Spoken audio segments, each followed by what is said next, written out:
And I'm just gonna do this little breakdown why I believe Anthony Joshua going to be a much harder fight, a much more difficult style for Tyson Fury.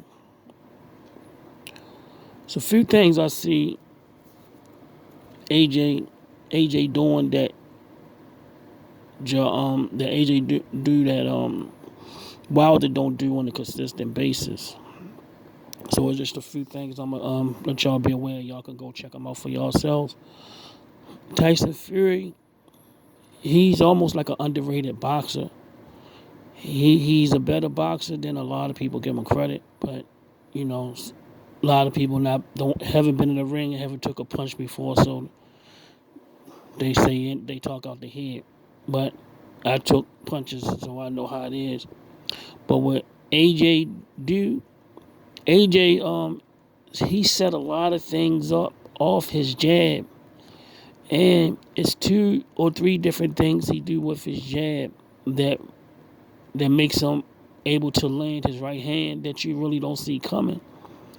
And I think Tyson Fury going to have to contend with that because if he's not going to take too many, he was able to take Deontay Wilder power because he was just throwing one shot at a time.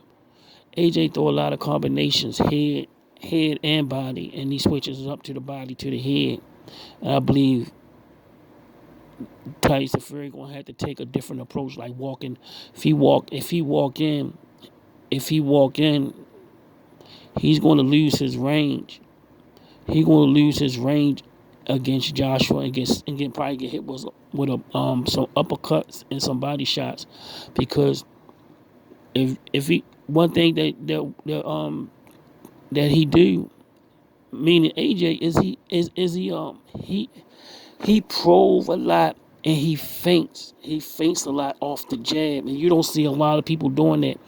He feints off the jab. And I'm explaining that in a minute. He'll feint like he about to throw a jab, and then he'll probe. And then he'll probe and touch your glove with the jab. All the meanwhile, you think he's trying to hit you with a punch. No, he's measuring your range. Then all of a sudden, he'll do it in a rhythm. He'd be like, tap, he'll just touch you in the rhythm, touch the glove in the rhythm. Then he'll feint, then he'll move his feet.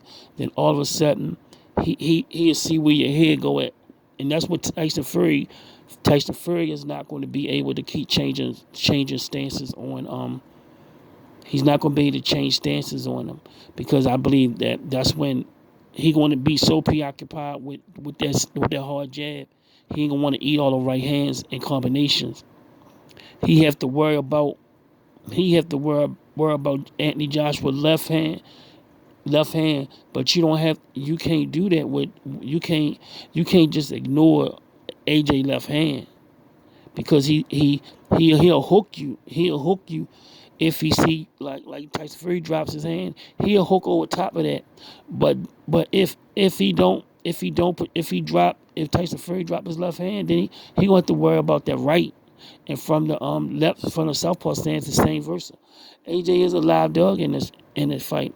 He's a very live dog, and he's a much more dangerous guy, not far as power, but far as setting traps and throwing combinations. Um, once Wilder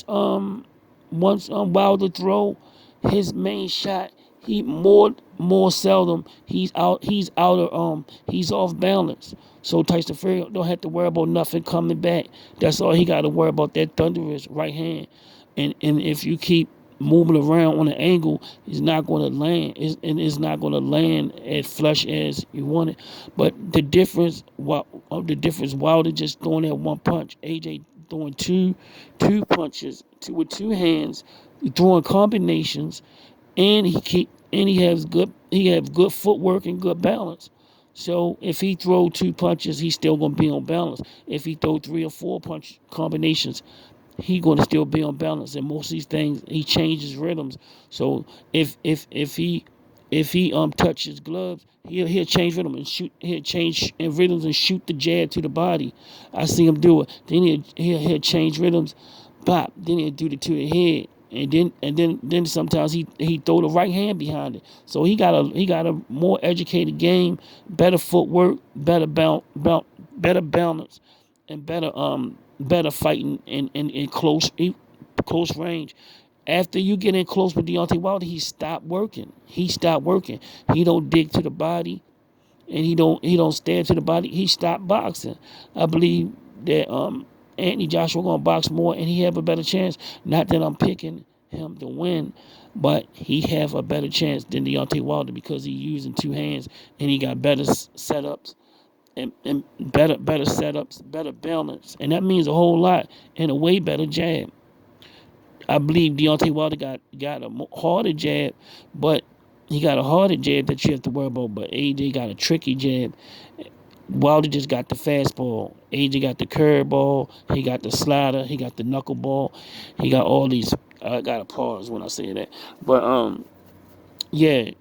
This is why I believe that he's going to be a much harder fight than Deontay Wilder, and he throw combinations.